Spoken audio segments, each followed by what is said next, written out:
Hello students, welcome to मकान classes. Student, quadrilateral की series में हम क्वाड्रिलेटरल बेसिक कंसेप्ट, उसके कुछ एग्जांपल्स, एक्सरसाइज 8.1 यहाँ तक हम कंप्लीट कर चुके थे। उसके बाद में लास्ट क्लास में हमने एमपीटी को सॉल्व किया था, एमपीटी को प्रूफ किया था। तो आज की क्लास में हम एमपीटी का कन्वर्स प्रूफ करने वाले हैं। एमपीटी का कन्वर्स क्या होता है और इसे कैसे प्रूफ कर सकते हैं, ये ऑलमोस्ट आप ऐसे समझो जैसे हमने एमपीटी को प्रूफ किया था ना, उसका जस्ट अपोजिट प्रूफ इसका हो जाएगा। किसका? एमपीटी के कन्वर्स का। ठीक है, तो चलिए पहले तो एमपीटी का कन्वर्स ही देख लेते हैं कि ये होता क्या है। पहले उसका स्टेटमेंट देखेंगे, फिर डायग्राम में समझेंगे और उसके बाद में उसके प्रूफ की बात करेंगे। ठीक है, चलिए तो देखो, आपको स्टेटमेंट दिया हुआ है the line drawn through the mid point of, देखो इसमें क्या बोला है, the line drawn through the mid point of one side of a triangle parallel to another side. जो कीवर्ड्स हैं वो मैंने हाईलाइट कर दिए हैं। आगे बोला है बाइसेक्ट द थर्ड साइड। देखो, अगर जो स्टेटमेंट है उसके अकॉर्डिंग मैं डायग्राम बनाना चाहूँ तो देखो इसका डायग्राम कुछ ऐसे बन जाएगा, जैसे ये ट्रायंगल दिया हुआ है। ठीक, जैसे ये ट्रायंगल दिया हुआ है और इस ट्रायंगल में देखो इसने क्या बोला है कि a line drawn through the mid point of one side. तो जैसे मान लो मैंने इस ट्रायंगल को नाम दे दिया ABC, तो ये मिड पॉइंट है और इसको नाम दे दिया, मान लो कुछ भी नाम दे सकते हैं, जैसे मान लो E नाम दे दिया। ठीक है, तो mid point of one side of a triangle parallel to the another side, किसी एक साइड के पैरेलल है। इस साइड का मान लो मिड पॉइंट है, तो मान लो BC के पैरेलल है। तो ये अगर BC के पैरेलल है तो आगे क्या बोला है, parallel to the another side bisect the third side. यानी इसके अगर पैरेलल है तो ये जो थर्ड साइड AC बची हुई है इसको क्या करेगा, ये बाइसेक्ट करेगा। अगर मान लो मैं इसको नाम दे दूं, F नाम दे दिया, मान लो F अगर मैंने नाम दे दिया, तो जो देखो ऑलमोस्ट यही एमपीटी थी, बट एमपीटी में क्या था, एमपीटी में ये होता कि E और F दोनों इनके मिड पॉइंट दे दिए जाते दोनों साइड के। फिर हम ये बोलते कि जो EF लाइन सेगमेंट है वो BC का हाफ होगा और BC के पैरेलल होगा। यहाँ पर क्या है, यहाँ पर आपको ये गिवन है कि EAB का मिड पॉइंट है और जो EF लाइन सेगमेंट है वो BC के पैरेलल है। तो फिर हम रिजल्ट क्या बोल पा रहे हैं, रिजल्ट बोल पा रहे हैं कि F क्या है, AC का मिड पॉइंट है। क्लियर है? तो ये होता है एमपीटी का कन्वर्स। अब बात आती है इसके प्रूफ की। देखो, आपको कन्वर्स में एक ही चीज ध्यान रखनी है। अगर एमपीटी और एमपीटी के कन्वर्स दोनों के मैं कंपैरिजन की बात करूं, एमपीटी में आपको 2 मिड पॉइंट्स गिवन होंगे और उससे आप रिजल्ट निकाल पाओगे कि दोनों मिड पॉइंट को मिलाने वाला जो लाइन सेगमेंट है वो थर्ड साइड के पैरेलल होता है और थर्ड साइड का हाफ होता है। ये तो होती है एमपीटी। एमपीटी का कन्वर्स क्या होता है कि एक मिड पॉइंट दिया जाएगा, उस मिड पॉइंट से होते हुए पैरेलल लाइन ड्रॉ की जाएगी और ये मिड पॉइंट से होकर के ये पैरेलल लाइन ड्रॉ की जा रही है इस थर्ड साइड के, तो सॉरी सेकंड साइड के, तो फिर ये थर्ड साइड को क्या करेगी, बाइसेक्ट करेगी। ठीक है, ये होता है इसका कन्वर्स। अब इसके प्रूफ की जब हम बात करते हैं तो प्रूफ के लिए सेम वही कंस्ट्रक्शन हम इसमें भी करेंगे जो हमने एमपीटी में किया था। तो एमपीटी में आपको ध्यान होगा हमने क्या किया था कि AB के पैरेलल हमने एक लाइन ड्रॉ की जो कहां से जा रही है, C से होते हुए जा रही है। ठीक है, AB के पैरेलल C से होते हुए एक लाइन ड्रॉ की। उसके बाद में क्या किया, EF को आगे एक्सटेंड किया, EF को भी आगे मैंने एक्सटेंड कर दिया। ठीक है, और EF मान लो इस लाइन को मिलता है कहां पर, D पर। ठीक है, मान लो D पर मिलता है, नाम हम इनको कुछ भी दे सकते हैं, कोई प्रॉब्लम नहीं है। तो EF अगर इस लाइन को D पर मिल रहा है तो अब हम इसको प्रूफ कैसे करेंगे, समझो। आपको ये गिवन है कि E इसका मिड पॉइंट है और ये प्रूफ करना है कि F AC का मिड पॉइंट है। अगर F AC का मिड पॉइंट है इसका मतलब आपको AF equals to FC proof करना है, तभी तो F AC का मिड पॉइंट होगा। अगर आपको ये प्रूफ करना है इसका मतलब आप एनी हाउ इन दोनों ट्रायंगल को कॉन्ग्रुएंट प्रूव कर दो, तो फिर क्या हो जाएगा ये, अगर इन दोनों ट्रायंगल को कॉन्ग्रुएंट प्रूव करोगे तो CP/CT से AF इक्वल्स टू FC हम बोल सकते हैं। क्लियर है? तो अब देखो इन दोनों ट्रायंगल को हम कॉन्ग्रुएंट कैसे प्रूव कर सकते हैं। कंस्ट्रक्शन में हमने क्या किया है, कंस्ट्रक्शन में हमने AB पैरेलल CD ये ड्रॉ किया है। ठीक है, AB पैरेलल CD ड्रॉ किया है। अब आप एक चीज समझना कि अगर ये दोनों लाइन पैरेलल हैं और ये ऑलरेडी आपको पैरेलल गिवन है, BC पैरेलल टू EF, ये तो स्टेटमेंट से पैरेलल गिवन है। अगर BC और EF पैरेलल हैं इसका मतलब BC और ED ये भी पैरेलल हो गए। ठीक है, और ये कंस्ट्रक्शन से पैरेलल हो गए, AB और CD ये कंस्ट्रक्शन से पैरेलल हो गए। अब आप एक चीज समझना कि अगर अब किसी भी क्वाड्रिलेटरल के अपोजिट साइड के दोनों पेयर पैरेलल हो तो वो क्या होता है, पैरेललोग्राम होता है। इट मींस BCDE ये क्या हो गया, एक पैरेललोग्राम हो गया। और अगर ये पैरेललोग्राम है तो हम कह सकते हैं कि EB इक्वल्स टू क्या हो गया, CD। ठीक, EB इक्वल्स टू CD हो गया। और आपको पता है कि EB किसके इक्वल है, EB AE के इक्वल है, बिकॉज AB का क्या है, मिड पॉइंट है। तो इसलिए EB इक्वल्स टू AE है और EB इक्वल्स टू CD है। इसका मतलब AE इक्वल्स टू क्या आ गया, CD। Clear, AE equals to CD आ गया। उसके बाद में आप देखो ये वाला एंगल A और ये एंगल C, ये दोनों इक्वल होंगे। क्यों होंगे, बिकॉज देखो आपको पता है कि AB और CD दोनों पैरेलल हैं। इट मीन्स यहाँ पर देखो ये Z का शेप बन रहा है, और अगर ये Z का शेप बन रहा है तो ये एंगल कौन से हुए, अल्टरनेट इंटीरियर एंगल हो गए। क्लियर है। सिमिलरली आप ये वाला Z देखो, ये वाला Z, बिकॉज पैरेललोग्राम हमने BCDE को पैरेललोग्राम बोला है, तो BC और ED ये भी पैरेलल है। अगर ये पैरेलल है तो यहाँ पर भी ये देखो Z बन रहा है, और अगर ये Z बन रहा है तो ये एंगल और ये एंगल ये भी इक्वल हो गए, alternate interior angle.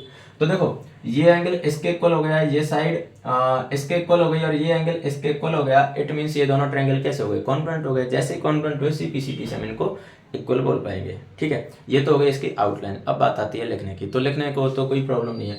To proof given, to proof वगैरह वो तो आप लिख ही सकते हो। कंस्ट्रक्शन में यही आ जाएगा, कंस्ट्रक्शन में draw a line passing through C and parallel to AB।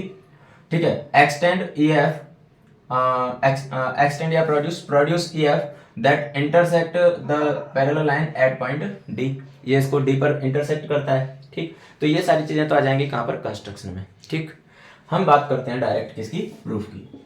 तो जब हम प्रूफ की बात करेंगे तो प्रूफ में आप एक चीज देखो कि ट्रायंगल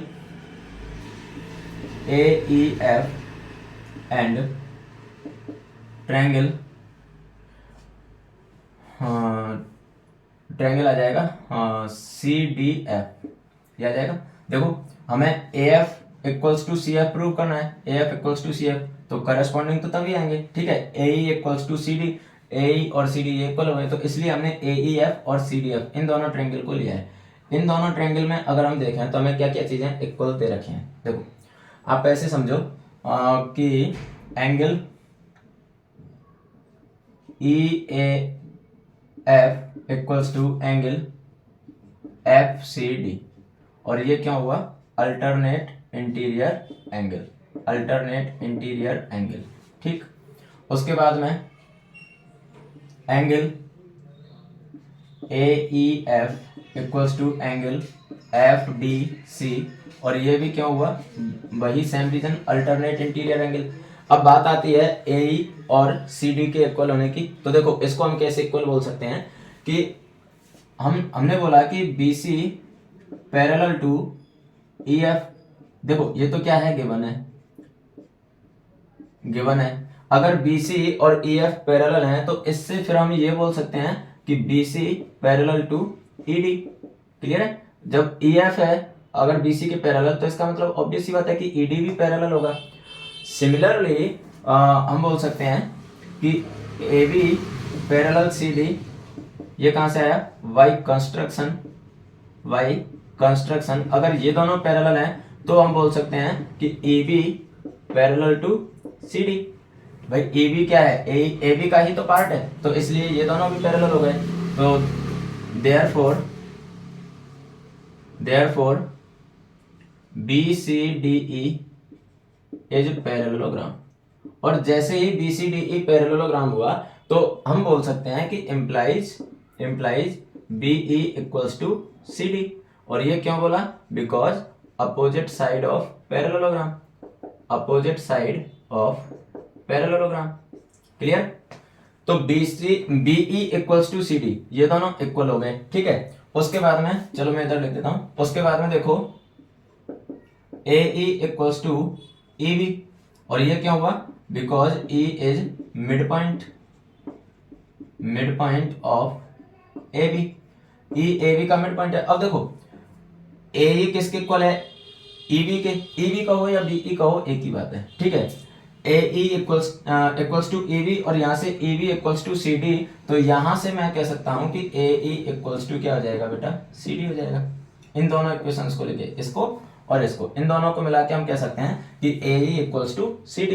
तो अगर AE इक्वल्स टू CD, ये आपका, आप चाहो तो इस ये जो हमने कॉन्ग्रुएंट प्रूव कर रहे थे इससे पहले आप इनको लिख सकते हो, या फिर आप चाहो तो इसे ब्रैकेट में लिख सकते हो, कोई प्रॉब्लम नहीं है। ठीक है, तो फाइनली हमें तीन चीज मिल गई। यहाँ से मिल गया हमें AE equals to C D, ये हमने जस्ट अभी प्रूव किया, ये प्रूव्ड। ठीक है, तो अब आप एक चीज समझो, देखो E A F equals to F C D, यानी ये दोनों एंगल इक्वल मिल गए। उसके बाद में ए इक्वल्स टू सी डी, ये दोनों साइड इक्वल मिल गई। उसके बाद में ए ई एफ डी सी, देखो ए ई एफ और एफ डी सी ये दोनों एंगल इक्वल मिल गए।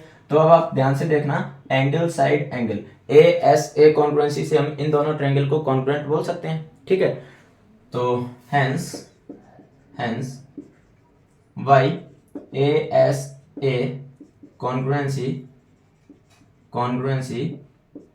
Triangle A E F is congruent to triangle C D F. और जैसे ही ये दोनों ट्रायंगल को मैंने कॉन्ग्रुएंट बोला, तो आगे मैं लिख सकता हूं कि therefore A F equals to F C, और ये कहां से आया, by C P C T.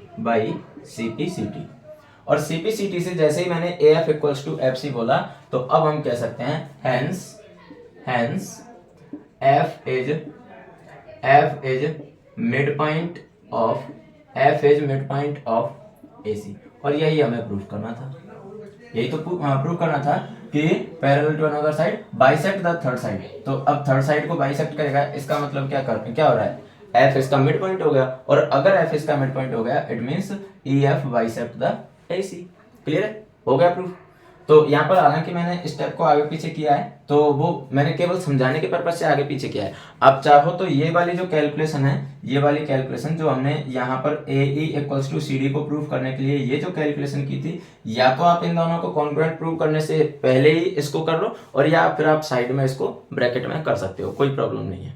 हमारा मेन मोटिव था यहाँ पर जो बेसिक कंसेप्ट है उसको समझना, जो आपकी समझ में आई होप आ ही गया होगा। ठीक है, तो ये था बेटा आपका एमपीटी का कन्वर्स। ठीक है, आगे हम देखेंगे एग्जाम्पल नंबर, जो भी सीक्वेंस में एग्जाम्पल चल रहा होगा, तो आगे हम वो एग्जाम्पल देखेंगे और आगे क्वेश्चंस को कंटिन्यू करेंगे।